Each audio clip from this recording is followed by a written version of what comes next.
Hey everyone, welcome back. If you're dealing with the E163 error code on your Samsung Inverter AC, you're in the right place. This pesky error can be frustrating, but don't worry, I'm here to break it down step by step so you can get your AC up and running again in no time.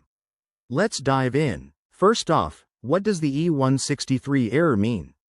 In Samsung Inverter AC units, this code typically signals a communication error between the indoor and outdoor units. It could involve issues with the wiring, sensors, or even the control board.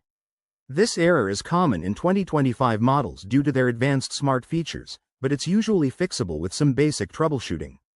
Now, let's talk about the possible causes.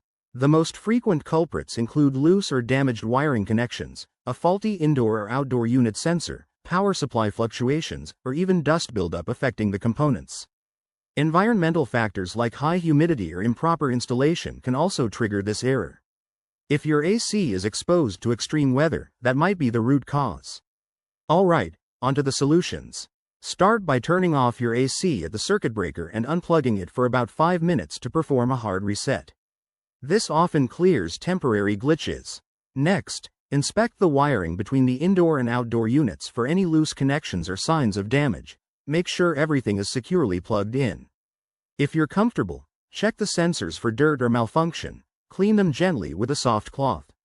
For more advanced fixes, use the Samsung Diagnostic app on your smartphone to run a self-test, which is a great feature in 2025 models.